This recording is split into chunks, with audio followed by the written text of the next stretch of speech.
Olá, estamos aqui para mais um Papo Cabeça e hoje nós falaremos sobre psicologia social e comunitária, a arte de trabalhar em grupo. Você sabia que a psicologia tem um campo também que cuida do social, do grupal, do grupo, da comunidade? Ou você ainda é aquele que acha que não pode participar ou que a gente não está de olho nisso? Sim, nós estamos, porque a saúde mental da sociedade e da comunidade é muito importante para a gente. E para dividir muito conhecimento com a gente hoje, eu estou aqui com dois grandes professores, dois grandes psicólogos, dois grandes colegas. Agora eu posso dizer que colega, né? O professor Heitor Vicente. Professor, muito obrigado por ter aceito o nosso convite. Eu que agradeço, Núbia. É um prazer estar com vocês para a gente conversar um pouco. A gente vai conversar muito, tá? Vou dizer logo. E minha mestra, gente, coordenadora do curso de psicologia na faculdade na qual eu me formei, Marilane Santos. Marilane, finalmente, né? Já adulei tanta essa mulher para lá vir participar, mas sempre muito ocupada. E eu sei que para você ter tirado um tempinho para a gente foi difícil, né? Mas muito obrigada mesmo. Seja bem-vinda. Eu agradeço, fico muito honrada em participar do programa. Eu acompanhei um pouquinho, né, dessa história, da sua trajetória na psicologia, isso me honra bastante. Quando você chegou, eu disse que a psicologia ia ganhar muito com a sua chegada nessa formação. E olha aqui você traduzindo sua trajetória profissional toda num programa falando de psicologia para o mundo inteiro. Quero parabenizar você, os editores, e a oportunidade da gente estar aqui também conversando com essa ciência que é tão cara, tão preciosa para a gente. Eu agradeço imensamente. Aí eu choro, né, gente? Vocês sabem que eu sou chorando, estão acostumados. Então, eu vou começar com você, tá? O que é psicologia social? O que é psicologia comunitária? Se tem diferença? Vamos lá. Eu acho que a gente pode pensar que há diferenças, mas talvez a gente entenda como um campo em áreas distintas, né? A psicologia social, ela é uma área da psicologia, ao mesmo tempo em que é uma teoria, né? Ou composta por algumas teorias, onde, de alguma maneira, a gente vai entender que essa psicologia que foi construída historicamente para pensar o indivíduo, para pensar a singularidade, ela não dá conta de abarcar a realidade social. Ela não dá conta de compreender a dinâmica da comunidade, da sociedade, de como a gente se organiza enquanto coletivo. Então, a gente tem a história da psicologia social no mundo que vai se dividindo, e no Brasil a gente vai construir um modo de fazer psicologia um pouquinho diferente. Temos uma psicologia norte-americana que vai sendo importada no decorrer dos anos para cá, mas muito em função da nossa dinâmica política, histórica dos países latino-americanos, a gente vai ter uma psicologia social que vai pensar a realidade dessa população, desses países nos quais a gente está inserido, e que no Brasil especificamente, ali na Escola Paulista, Silvelane, Lucila Reboredo, a gente começa a falar de psicologia social como nós compartilhamos aqui. A psicologia comunitária, ela vai surgir nessa perspectiva, que a gente chama de psicologia social comunitária. Essa ideia de que a gente vai compreender um homem, né, um sujeito, melhor dizendo, que é construído sócio-historicamente, pautado em uma dinâmica que é psicossocial, e uma compreensão de sociedade onde a função do psicólogo ela é ética e política. A gente vai pensar o sofrimento de uma maneira ética e política a partir da dinâmica da comunidade, da sociedade, do grupo geral, rompendo com essa psicologia que até então pensava que a gente resolvia os problemas singulares e individuais como se eles fossem o suficiente para a gente dar conta de um mal-estar que é social, que é cultural. Acho que um pouquinho por aí, Núbia. Ótimo. Marilane, você quer contribuir ou você quer dizer, ou você pode dizer para a gente como é que a gente aplica uma e outra, né? A psicologia social e a psicologia comunitária. Essa relação ela vai se construindo, né? A psicologia ela é social, né? Então, eu diria a psicologia é social sobremaneira. E sendo social, ela vai trazer, então, essa compreensão da formação do indivíduo nessas relações, situado histórico-culturalmente, situado sócio-historicamente, né? Existe toda uma diferença aí nesse contexto. E esse indivíduo que, então, ele não tem características psíquicas dadas, postas, definidas pelas questões orgânicas, genéticas, ele tem todo um aparato psíquico se desenvolvendo na interação social, numa relação que a gente chama de dialética, né? Eu atuo nesse contexto de vida, Núbia, que tem toda uma história, Núbia, mulher nordestina, toda uma história que cresce com essa história, atuando dentro do seu psiquismo e modificando a história, não é? Então a gente vem falar de uma psicologia que está muito imbricada nas relações com os outros, porque nós somos essas relações, nós somos seres sociais. Com certeza. E é engraçado, né, gente? Quando eu cheguei aqui, eu fui dar aula numa determinada faculdade, um aluno meu olhou para mim e fez assim: nordestino não sabe ler e escrever? Eu vi, não, eu tô aqui por causa dos meus olhos azuis, mas meus olhos não são azuis, tá, gente? Gostaria muito de ter esses olhos lindos de Marilane, mas não tenho, não. Mamãe tem até os olhinhos claros, mas não rolou, não. Né? Puxei a papai. E o que acontece? E aí você vê a importância, né, de você compreender o grupo, a sociedade, não só na qual você está inserido, de forma geral. O efeito disso, né? A questão é São Paulo, né? Porque os nordestinos, os nordestinos, aquilo, desculpem, paulistas, mas é verdade. Mas quem construiu São Paulo fomos nós, tá? Desculpa aí. Sim, talvez não tenhamos tanta cultura, mas temos muita força, temos muita necessidade. Então, a gente corre atrás e vai à luta. Eu posso dizer que a psicologia social vai explicar isso? Acredito que sim. Acredito que sim. Acho que a psicologia social, como a Marilane disse, na medida em que vai entendendo essas relações, vai justamente começar a compreender como esses sujeitos vão construindo e são construídos nessa relação social e, inclusive, como que a gente vai dinamizando as relações a ponto de ter hierarquias sociais, estigma, preconceito.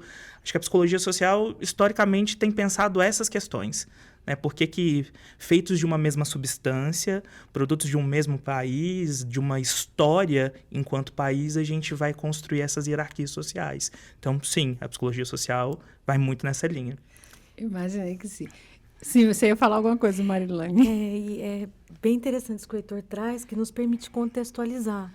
Por exemplo, nós vivemos no mesmo país, no mesmo momento histórico, mas vivendo situações tão diferenciadas. Psiquicamente, hoje, quem está passando, por exemplo, pela tragédia no Rio Grande do Sul, psiquicamente, quem está aqui numa região onde a gente não está vivendo diretamente essa situação, a gente se compadece, a gente se liga enquanto grupo, se reúne, se fortalece enquanto grupo. A psicologia estuda muito isso, esses efeitos que empaticamente essas situações vão provocando em nós, mas a vivência psíquica, né, do fenômeno, da situação, ela vai formando, né, transformando condições psíquicas que vai impactar na forma como a gente sente, na forma como a gente se comporta.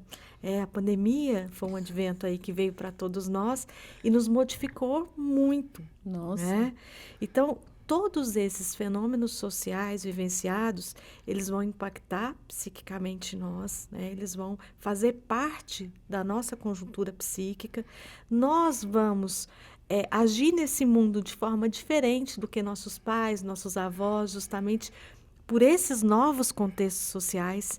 E assim nós vamos, numa relação, volto a dizer, dialética, a gente transforma esse cotidiano que vai transformando e impactando tanto a gente. Por isso que a cada contexto histórico, nós vamos vivendo psiquicamente de forma diferente, sentindo, pensando e comportando de forma diferente. E como é importante a gente entender isso, né? Certa feita eu estava... É engraçado, né, gente? Eu sou uma turista em Uberlândia. Não sou mais, eu estou aqui há quase 17 anos. Mas eu já vivi tanta coisa que hoje, para mim, é explicado pela psicologia social. Uma vez alguém disse, você é autoritária. Você fala, venha, ande. Eu fiz, Bom, vou explicar isso sociologicamente, né? A Bahia foi colonizada por quem? Pelos portugueses. Quem foi para lá? O imperador. Qual era o tempo verbal do imperador? O imperativo. O imperativo vem do imperador. Então, venha, caminhe, ande. E as pessoas... Isso não é autoritarismo. Isso é porque existe uma história, né? Existe uma modulação que impactou no nosso psique e a gente aprendeu a falar desse jeito. A gente aprendeu o verbo no imperativo. Então, é muito comum dizer, venha. E não é, venha. É venha, caminhe, né? Chegue. Então, e é até muito carinhoso. E eu tive que explicar isso à pessoa. Nossa, eu nunca tinha pensado nisso. Por isso que eu amo a sociologia também, tá, gente? Eu amo a psicologia, mas eu acho a sociologia fantástica. E tudo isso impacta no jeito da gente viver, porque eu acabei me policiando muito, né? Para não ofender ninguém, para ninguém achar que eu estava dizendo venha. E sim, venha. Aí eu comecei a usar menos o imperativo. Mas interessante, né, Núbia? Fico te escutando e pensando como... E aí acho que a sociologia e a linguística, né, a sociolinguística também ajudam a gente a pensar essas coisas. Porque, no fim das contas, o que incomoda é, de fato, o verbo no imperativo, é o sotaque, de onde vem essa pessoa que está dizendo. E aí vamos pensar em psicologia social, né? A dinâmica de, assim, nessa história no qual você estava dizendo e Marilane estava dizendo que a gente vive numa sociedade que vive coisas diferentes, momentos históricos os mesmos, mas apreendendo esses momentos diferentes e com todo o estigma e preconceito que o Nordeste vem sofrendo e sofreu, até que ponto o problema é o seu verbo no imperativo ou você ser uma mulher nordestina? Sim, também, né? Com certeza tem esse fundo, Por infelizmente. que ele incomoda tanto, né? É Prefiro sobre não isso. comentar, né? É sobre isso. Muito. Existem outros incômodos. Trabalho eu percebi muito. Eu ouvi muito aqui. Você não entende. Eu fui trabalhar numa determinada empresa, era um tal de... Você não entende a nossa realidade. Deixa eu te falar. Eu fui diretora de um estado inteiro, cuidando exatamente disso. Eu não vou citar, porque senão vai ficar muito claro. E eu fazia... Você acha que eu cuidei de... Na realidade, eu cuidei de 3. Primeiro Alagoas, depois Bahia e Sergipe juntos. Você acha que eu não vou cuidar de Uberlândia? Não faz sentido para mim. E tem muito a ver... Eu senti muito isso, né? Há uma nordestina, mulher, que vem para cá e acho que sabe mais que eu. Como é isso, gente? Então, assim, de verdade, eu nunca me senti menos por ser nordestina. Jamais me senti menos por ser mulher, tá? Mas eu vivi isso muito. Eu só não me coloquei nesse lugar porque ele não me pertence, tá? Me desculpem, sinceramente. Eu sou nordestina com muito orgulho, adoro meu sotaque. Agora, adoro ligar para a mãe e dizer a benção, manhã, né? Falar, né, painho. E meu lindo, adoro chamar todo mundo de meu lindo, né? Meu lindo, minha linda, minha flor. Aí tem gente que acha que é falso, mas não é falso. É como a gente se trata lá. E quando eu chego lá, eu me sinto tão em casa quando eu chego em qualquer loja. Você já foi na Bahia? Sim. Você já viu alguém que chegou lá e disse, diga, meu lindo. Sim. E não é falsidade, é carinho. A gente tem carinho. E eu concordo com você. Infelizmente, nem todo mundo faz, né, essa análise, essa autoanálise. Não tem esse autoconhecimento para entender que esse lugar que eles colocam as outras pessoas tem muito mais a ver com elas do que com a pessoa em si, né, Heitor? Sim. Mas vamos lá, né, gente? É engraçado. Mas, Marilane, antes da gente acabar esse bloco, eu queria que a gente começasse a falar sobre onde a gente aplica a psicologia social e a psicologia comunitária. A partir dessa compreensão de situar historicamente, né? E nós vamos ter alguns setores, né, mais específicos nas questões de políticas públicas, se relacionando, dialogando com as políticas públicas, onde vamos dizer que a psicologia social talvez se encontre de forma mais evidente, em algumas práticas mais evidenciadas. A gente pode falar um pouquinho sobre isso. Aí a gente vai falar, mas nesse bloco não, porque nosso intervalo tá aí. Não saia daí, porque você vai entender que a psicologia está muito mais presente na sua vida do que aquilo que você pensa. A gente já volta.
Olá, estamos de volta no nosso Papo Cabeça, hoje falando sobre psicologia social e psicologia comunitária. Gente, no bloco anterior eu perguntei para a Marilane onde é que a gente aplica. E eu vou voltar com ela. Eu quero aplicabilidade, prática. Fala para o pessoal que está em casa. Você vive psicologia todo dia. A gente faz um trabalho, eu já vou começar e eu quero que vocês se completem. A gente faz um trabalho muito lindo aqui na cidade, a prefeitura está de parabéns, né? Que é o acolhimento de mulheres vítimas de violência. E lá tem o cunho social e psicológico, tá? É uma forma de atuação da psicologia social e comunitária, correto? Sim. Outros exemplos. Certo. Como a gente está falando de psicologia social comunitária, a gente está falando de tudo que acontece nesses contextos. Então, quando acontecem situações, principalmente de vulnerabilidade social, aquelas que nos deixam vulneráveis, aquelas que nos deixam despidos de recurso emocional, às vezes até de direitos, de recursos básicos, né, para a sobrevivência, tudo isso vai nos afetar psiquicamente. Então, as políticas públicas chegam para tentar atender a essas demandas básicas, né, de sobrevivência e para além da sobrevivência, as demandas relacionais, as demandas de educação, de desenvolvimento. Então, as pessoas conhecem muito o Sistema Único de Saúde, né? Quando a gente fala de SUS. Mas é importante saber que tem o SUAS, que é o Sistema Único de Assistência Social. E dentro desse Sistema Único de Assistência Social existem serviços para atender as pessoas em alguma situação de vulnerabilidade que ela possa estar passando na vida dela. Por exemplo, a que você citou da violência contra a mulher, né? E aí temos muitas. Temos as situações de vulnerabilidade em pessoas em situação de rua, pessoas em situação de ato infracional, pessoas... Traduz isso para a gente, por favor. Ato infracional. Tá, que tenham cometido, adolescentes que tenham cometido algum ato infracional. Crianças que estejam em desproteção social, né? Crianças que, por alguma fragilidade ali, ou da família, ou de violência, estão vivendo situação de desproteção social. Percebe? São grupos vulneráveis, né? Grupo que, historicamente, são vulneráveis. Pessoas com deficiência, idosos. Então, que nessa... Migrantes, né? As políticas, elas conseguem abarcar um pouco dessas situações de vulnerabilidade, mas elas vêm com essa intenção de criar serviços, programas que cheguem nas pessoas em momentos de maior sofrimento psíquico, porque se o sofrimento psíquico, por si só, numa condição social favorável, ele já é tão difícil de ser suportado, o sofrimento psíquico em uma condição de miséria, em uma condição de violência, em uma condição de uma mãe sozinha com filhos, em uma condição de crianças sem a referência familiar, porque essa violência está dentro da família, e mulheres vítimas de violência, e idosos em situação de abandono, né? Então, essas situações vulneráveis são previstas dentro das políticas públicas e a psicologia social está lá presente. Ela tem um papel importantíssimo para atuar junto a essa comunidade, a esses grupos, pensando nesse desenvolvimento emocional, psíquico, mas sem desconsiderar todo esse contexto. Por isso que a importância da psicologia social. Eu não posso atender alguém em situação de miserabilidade ou de extrema vulnerabilidade para fazer uma análise psíquica pontual, né? Orgânica, mais organicista, vamos dizer assim. Eu preciso entender contextualmente essa pessoa que chega, eu preciso dialogar, acolher essa pessoa que chega em todas as suas demandas, porque a gente precisa do atendimento a todas essas demandas nossas nas relações que a gente estabelece com o outro e na sociedade. Isso é tão interessante. Quando eu me formei em Sociologia, meu TCC, trabalho de conclusão de curso, tá? Ele foi sobre violência contra a mulher. E um dos dados mais interessantes que eu consegui colher junto à Secretaria de Segurança Pública da Bahia, né, que eu estava lá ainda fazendo, quando eu fiz faculdade de Sociologia, foi que quando o índice de desemprego aumentava, a violência aumentava junto. Naquela época eu ainda não entendia muito aí quando eu fui pesquisar, né? Por quê? Porque o homem está em casa, improdutivo, ele tem mais tempo de beber. Se ele tem mais tempo de beber, ele tem mais tempo também de criar algumas coisas que não existem, né? Tipo, minha mulher tá me traindo porque ele tá irritado, ela briga com ela não quer nada com ele, de que é a culpa dela. Não é dela, né? Mas tudo bem. E aí você começa a entender como é que as coisas funcionam. E aí que está a questão da psicologia social, né? Como é que a gente atua nesse alto índice de desemprego para que ele não aumente o índice de violência, né, de forma geral. É isso? A gente pode atuar desse jeito? A gente deve atuar desse jeito? Com certeza deve, tá, gente? Eu só perguntei, é uma pergunta que já tem resposta, para não dizer retórica. Não, mas tudo bem. Sim, né? A gente, nessa consideração contextual, todos os fenômenos desse contexto que a gente está vivendo vai nos impactar de alguma forma. Então, vai nos impactar emocionalmente, vai nos impactar nas relações. Então, se eu estou numa situação de desemprego, numa situação que me deixa desprovida de recursos mínimos de sobrevivência, isso me afeta emocionalmente, afeta a minha relação com a minha família, afeta a minha relação com as outras pessoas. Então, a psicologia social ela vem contextualizar, compreender esse ser humano na sua formação psíquica nesse contexto. E ela vai atuar também propondo, né, e refletindo junto com as pessoas, com os grupos, com as comunidades, as dificuldades desses contextos, mas a potência que pode existir nesses grupos, nessa comunidade, na busca por direitos, para que a gente possa ter ali respaldo juntos nessa construção de uma política de direitos, de uma política que nos assista nas questões básicas e que, então, também, com esses mediadores funcionando, esses mediadores com a nossa realidade social, a gente consiga ficar bem. Né? Porque se eu sou mediada numa relação com o contexto que eu vivo, por uma situação de desemprego, de violência, é isso que hoje faz parte do meu cotidiano e da minha realidade, isso me afeta. Como que eu, enquanto pessoa ou grupo, posso pensar tudo isso para outros mediadores, outras vivências, outras interações que me auxiliem nessa potência psíquica que a gente tem, que todos nós temos, né? Maravilhoso isso. Heitor, a psicologia social e comunitária é só governamental, de forma geral, né, nos 3 níveis, ou o setor privado participa ou devia participar? Não sei se a gente pode dizer que ela é só governamental. Uhum. Hoje, quando a gente está pensando em políticas públicas e política social, a gente vai entender que o psicólogo social, a psicologia social e comunitária, ela tem se inserido em equipamentos e aparelhos públicos para essa efetivação de direitos. Mas a gente também vai entender que o setor privado tem construído, tem sido uma instituição, digamos assim, de um contexto um pouco maior, que tem feito parte desse processo. Contudo, o que a gente vai entender, né, pensando a política social, estando dentro de uma dinâmica governamental, é que a política social ela se constitui como, com muitas aspas aí, uma reparação do Estado a uma dinâmica de vulnerabilidade construída pelos modos econômicos, pela forma de economia. Então, na medida em que é uma reparação do Estado, ela está estruturada e constituída dentro do Estado.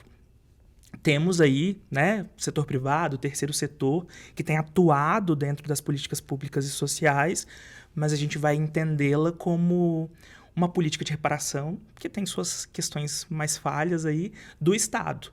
Então, na medida em que a psicologia social se insere em outros campos também, de maneira alguma, estou dizendo que é só nesse lugar, mas na medida em que ela prioritariamente está relacionada com a política social e com a política pública, estamos mais inseridos nesses espaços.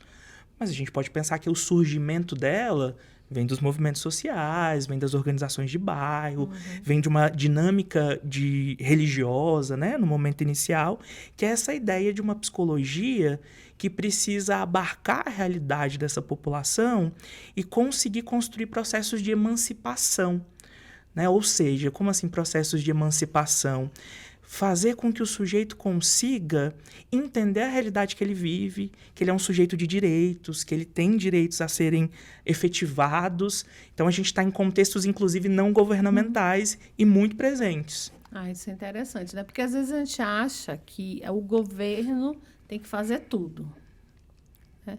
Tá. Ele tem muitas obrigações, inclusive está lá na nossa Constituição Federal, né, o artigo 5º traz uma enxurrada de obrigações que nem sempre o governo consegue fazer, né, gente? Vamos falar baixinho aqui, mas é a realidade. Muito por uma questão cultural também, uma questão estrutural. E, para mim, sinceramente, é uma questão de falta de visão de gestão. Mas aí seria na área da administração, vamos deixar isso para lá. Não, mas é sério, porque a gente tem essa coisa. Agora, a minha pergunta para você, eu vou continuar com você, depois eu vou para a Marilane. Por que as pessoas não conseguem se enxergar, né, dentro dessas políticas, dessa psicologia social que existe? Por que elas não se apresentam? Porque o que a gente percebe muito é que elas só buscam quando chegam ao extremo. Ou eu estou errada? Eu acho que a gente tem uma desinformação em termos de direitos. Me parece, Núbia, que... Acho que, inclusive, pela própria história da política pública, das políticas sociais, a gente foi entendendo, enquanto país, enquanto sociedade, que política pública é assistencialismo, que ele é uma benfeitoria, que o outro, na verdade, está recebendo uma benesse. E isso é uma coisa que, inclusive, a gente trabalha muito, né, no equipamento que a gente está hoje, na ideia de que esse sujeito ele é um sujeito de direito. Eu não estou ali fazendo um favor para ele, eu estou ali fazendo uma efetivação de uma política pública. Mas na medida em que isso foi lido, e pela história da assistência social, né, como uma benfeitoria, como uma caridade, me parece que as pessoas não se sentem autorizadas a estar nesses espaços. Eu gosto muito de uma parte do texto onde a Alane vai dizer sobre maiorias populares e minorias de poder, onde ela vai dizer que o poder é constituído por uma minoria, enquanto a gente tem uma maioria popular, né, para fazer uma questão sobre isso, onde a gente tem essa maioria popular que não se vê como um sujeito de direito, e aí a gente vai vendo o ciclo da violência se repetindo, a gente vai vendo a vulnerabilidade se tornando cada vez mais patente na vida desses sujeitos, até que eles descobrem, alguém conta, o serviço, a rede informa que se tem esse direito, mas que muitas vezes as pessoas se sentem envergonhadas, elas se sentem... acho que é isso, desautorizadas, ao mesmo tempo envergonhadas com esse processo, porque também tem esse histórico, né, de ser acompanhado pela assistência social, durante muitos anos teve um caráter que não era bem visto. Era como se a gente estivesse fazendo um atestado de miséria, de violência, né, de desordem, disfunção. Então, acho que passa um pouco por isso, assim. Sei que Marilane compartilha comigo, mas eu penso que passa por aí. Você concorda, Marilane? Sem dúvida. A assistência vista historicamente como assistencialismo é como se você tivesse recebendo um atestado de fracasso enquanto pessoa, de fracasso enquanto família, trazendo essa ideia para a ordem do indivíduo. E a psicologia social ela vai ampliar a nossa compreensão que isso não é da ordem do indivíduo. Quando o Heitor fala de reparação histórica, a situação econômica e social que a gente se encontra, ela vai se constituindo historicamente. Ela não é da ordem de um governo, de outro governo, ela vai se constituindo historicamente. Ela vai se constituindo na realidade brasileira de uma realidade que se constitui em cima da escravidão, do preconceito e de uma série de questões que estão arraigadas e que existem até hoje nas nossas relações. Né? Exatamente. Falta de cultura. Então, quando eu estou vulnerável, eu não estou vulnerável por um fracasso pessoal. E também desconstrói essa ideia de mérito, né? Eu também não alcanço ou consigo isso por meritocracia, por um mérito meu que consegui. Não, a gente não sai do mesmo lugar. A gente não sai do mesmo lugar histórico, a gente não sai do mesmo lugar de vivências sociais. Então, a gente não pode se comparar dessa forma, nem ser comparado dessa forma. Mas há uma tendência... na própria constituição política do país, da gente entender que qualquer fracasso ou sucesso é pessoal, né? A atuação aí eu faço a crítica mesmo aos coachings, no sentido de querer, depende de você, né? É só seu. É seu esforço, puramente, é seu esforço, né? E quando você fracassa, isso é muito difícil, porque foi colocado em você quanto pessoa, enquanto indivíduo. Então, esse fracasso é te passar uma conta histórica para sua conta pessoal, para que você pague enquanto pessoa. Isso aniquila emocionalmente o ser humano. Isso é verdade. Fragiliza e vai com que ele faça, que ele vá precisar do uso dos serviços, então, mais vulnerabilizado ainda pela vergonha, pela representação de utilizar aquele serviço. Às vezes, a gente vai em abordagens domiciliares de pessoas que estão precisando de políticas básicas e que negam isso, no sentido de que não quero esse apoio, não quero... E isso está muito... nos provoca muito uma leitura também do que representa esse apoio para elas. E, às vezes, representa uma falência enquanto família, enquanto eu não consegui sustentar minha família, eu não consegui ter um casamento sem violência, o que eu fiz de errado. Trazer isso para a ordem do indivíduo é uma revitimização. Isso é tão interessante, né? Porque às vezes a gente só repete padrões porque a gente aprendeu isso, porque a gente vive isso. E, infelizmente, a gente não consegue sair daquela situação porque a gente não sabe simplesmente como. Bom, nosso tempinho está acabando nesse bloco. Não saia daí, porque a gente já volta, porque o nosso papo é cabeça.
Estamos de volta no nosso Papo Cabeça de hoje falando sobre psicologia social e comunitária.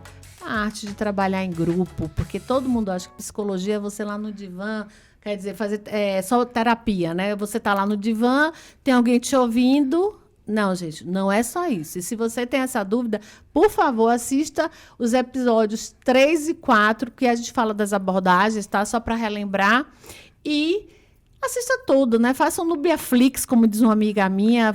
O que você vai fazer no final de semana? Assiste no YouTube, tá? Todos os nossos programas estão lá bonitinhos, que Matheus aqui organiza tudo bem lindamente lá, para você compreender que a psicologia é muito maior do que o que a gente pensa, do que o que a gente conhece no dia a dia, tá? No senso comum. Por quê? Porque não é só uma pessoa deitada no divã e uma pessoa só ouvindo. Isso não existe, tá? Tá, existe, mas não é bem assim. Até porque tem gente que gosta dessa abordagem mais, né? Contida, né? Não? Vamos ser sinceros, porque vai que existe alguma coisa, a gente não pode dizer que não existe, mas essa não é a realidade. Bom, vamos dar nome aos bois agora, tá? Então, eu vou começar com você. Quem é quem dentro da psicologia social e comunitária? Que tipo de serviço é prestado? Onde eu encontro esses equipamentos, como você falou? Gente, equipamento é um nome bonitinho do local onde você vai ser atendido, tá? É assim que ele é chamado tecnicamente. Não é isso? Exatamente. A gente tem um sistema único de assistência social. Que é o SUAS, que a Marilane falou, exatamente. Né? O SUAS. E a gente vai pensar ele a partir de níveis de complexidade. Então, e Marilane pode me corrigindo, vamos lá, né? Não, a gente vai te ajudando aqui, tá? Acho que a gente pode pensar que a gente tem os CRAS, né? Que são os Centros de Referência e Assistência Social, que quando a gente está pensando em termos de vulnerabilidade, complexidade, a gente pensa muito sucintamente que são famílias que vão precisar de um apoio a partir do SUAS, ou seja, né, que têm direitos, e que a gente vai pensar contextos sociais onde ainda não há violações de direito. Acho que a gente pode pensar um cenário onde essas famílias estão em risco social, existe uma necessidade de um fortalecimento de vínculo, de uma assistência a essa saúde essa família, desculpe, do ponto de vista dos programas, de acesso a direitos, e aí a gente pode pensar redução da taxa de energia, de água, acesso ao Bolsa Família, programas governamentais, principalmente em benefícios socioassistenciais, mas não só. Um acompanhamento dessas famílias, entendendo, e aí eu vou fazer essa divisão, me autoriza a fazer a divisão, de que ainda não há a violação de direito. Há um risco social, mas não necessariamente há uma violação de direitos. Então a gente tem CRAS e esses CRAS são territoriais, eles são setorizados, ou seja, cada região, pretende-se, pelo menos dentro da política, que cada região tenha um CRAS, um Centro de Referência e Assistência Social daquela região, referência para aqueles moradores, entendendo que a política do SUAS, ela trabalha nessa rede. Mapear o território, compreender as potencialidades e as dificuldades do território, compreender quem são as pessoas que vivem nesse território.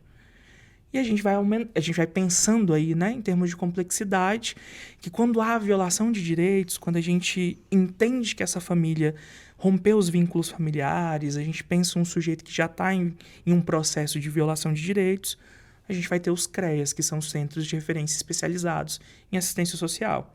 Hoje em Uberlândia nós temos 4, né, que é o CREAS Protetivo, o CREAS Socioeducativo, o CREAS Rua e o CREAS Pessoa com Deficiência e Pessoa Idosa. Ali a gente vai entender que o público atendido é um público onde já houve a violação, onde esses sujeitos público-alvo já estão com seus direitos violados e que o CREAS, em termos de trabalho, e eles trabalham um trabalho psicossocial, ele vai construir um percurso com essas famílias para, de alguma maneira... E assim, né, eu dizendo isso, vozes da minha cabeça, mas de alguma maneira, restaurar a função protetiva da família quando a gente pensa que isso é possível, ou construir saídas e possibilidades na rede, sem tirar o CRAS desse lugar, né, mas possibilidades de assistência, cuidado e efetivação de direitos para essa população. Então, acho que a gente pode pensar essa, né, média complexidade, e aí a gente tem a alta, né? Quando a gente vai pensar os equipamentos de quando é necessário que esse sujeito vá para uma institucionalização, quando é necessário que a gente faça uma outra interferência. E LPIs, né? Casas de acolhimento, acho que por aí. Se quiser comentar também, Marilane. Uhum. É isso, né? Dentro de uma organização, a nível de SUAS, a nível de Brasil, essa é a organização. E a gente também tem a participação da sociedade civil organizada, né, que oferece serviços, principalmente os serviços de acolhimento, de institucionalização. E uma parte que a gente precisa falar, que é até uma pergunta sua, Núbia, que você falou, por que a população não participa, não procura? Porque Eu ia voltar para ela. a gente tem que compreender que o SUAS ele foi pensado recebendo um controle social, para que a população exercesse um controle através de conselhos. Então, com a chegada do SUS, se instala também conselhos de assistência social, conselho da pessoa idosa, conselho da criança e adolescente, e essas pessoas com deficiência. E esses conselhos, então, eles são para pensar as políticas públicas, pensar e auxiliar, né? É um controle social. É uma forma da sociedade se reunir e auxiliar a execução dessas políticas através do controle, da fiscalização, da supervisão, do monitoramento.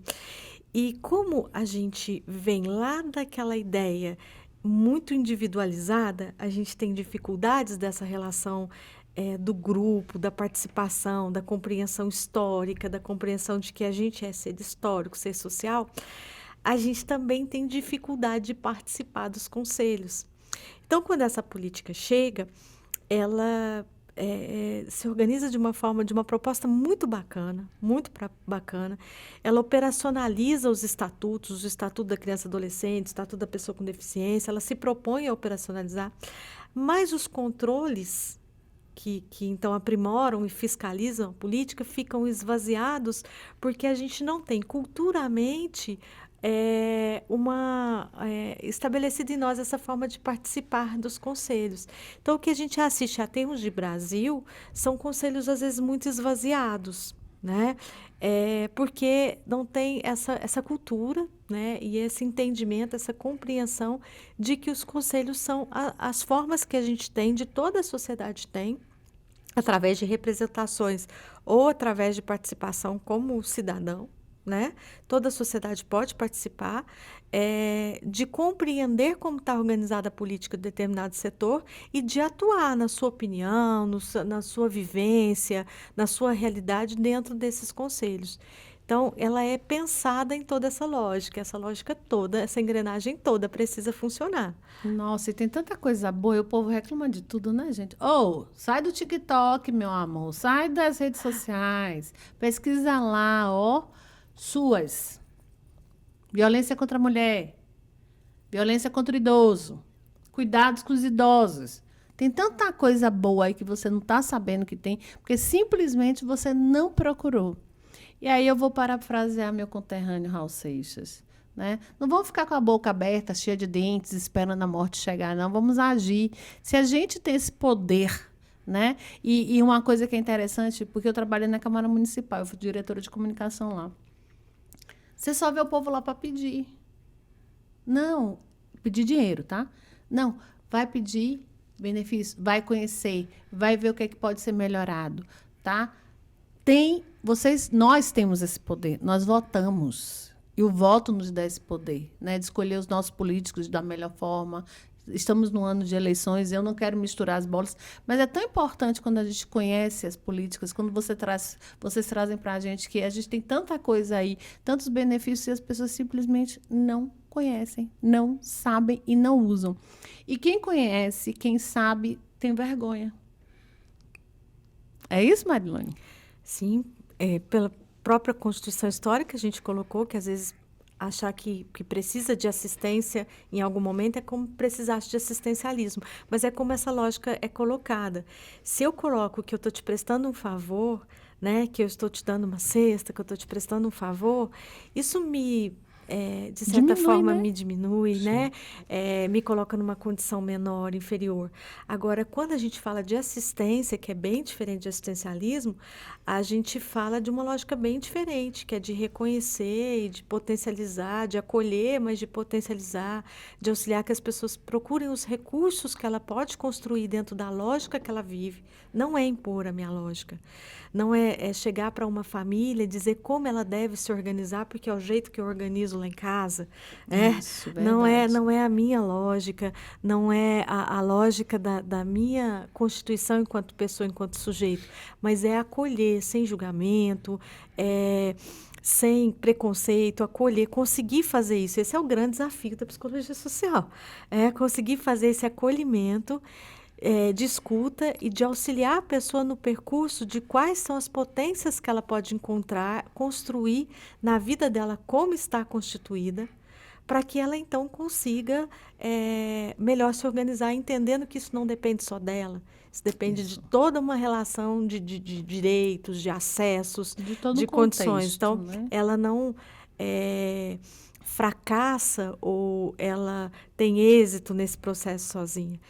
Isso se constitui se você, enquanto grupo, conseguir se organizar em exigências de direitos. E isso vai trazer também uma lógica de um tema que eu acho muito importante a gente enfatizar, que é o anticapacitismo, que é não atuar também nessa ideia de que As pessoas não são capazes. exatamente, que elas não são capazes e que a gente tem que fazer por elas, ou que a gente tem essa resposta, ou que vai vir um salvador da pátria para resolver essa situação. Às vezes, as instituições, as instâncias, as pessoas se colocam nesse lugar, né? E é um lugar que a gente tem que desconstruir. Não existe esse salvador da pátria. A gente precisa de escuta, acolhimento, promoção, para que nos auxiliem num processo que a gente está vivendo dentro da realidade que eu estou vivendo. E como é que a gente desconstrói, Heitor? Tem receita? te apertei sem te pegar? Exatamente. Núbia, eu costumo dizer que a gente precisa de um compromisso que ele é ético e político, né? E como psicólogo, esse compromisso ele precisa estar sempre estruturado na nossa prática. O meu compromisso ético e político está muito relacionado com a minha docência, né? Eu sempre vou dizendo para os meus alunos que o olhar à psicologia, né, independente de que lugar a gente estiver, independente de que contexto, ele precisa estar atravessado e compreendendo esse sujeito que está atravessado por toda essa dinâmica social. E entender também que o compromisso ético e político ele precisa ser de tirar desse sujeito essas amarras, essas vendas que fazem com que, por vezes, ele não consiga acessar os direitos dele. Eu acho que, como a Marilane comentou, a gente tem para esses sujeitos, por vezes, o sentimento do fracasso, do que eles poderiam, do que eles deveriam.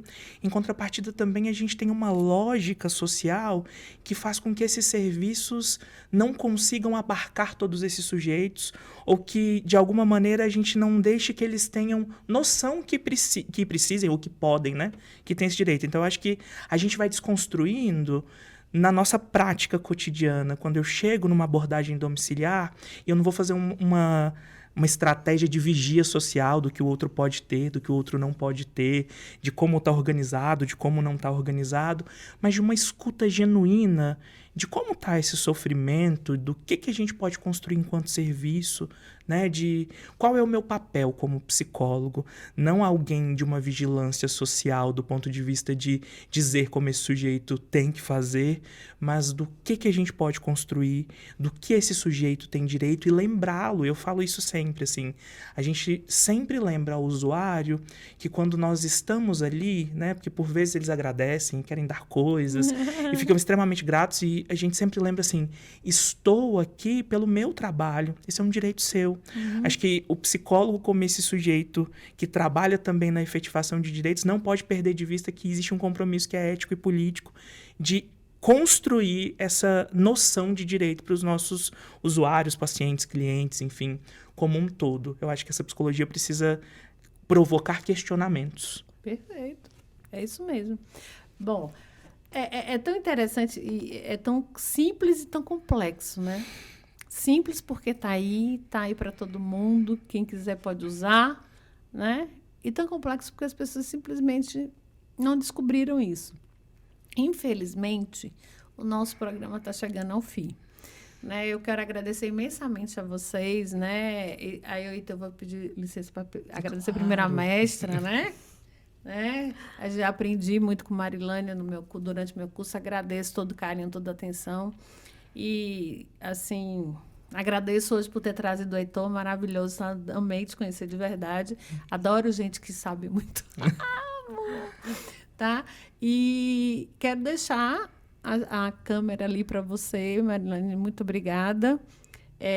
Pode deixar seu Instagram, como você quiser. E eu gostaria que você deixasse uma mensagem para essas pessoas que precisam, né? Mas que não sabem como procurar, onde procurar, por que procurar também, né? Então, se você puder fazer isso, eu te agradeço imensamente mais uma vez.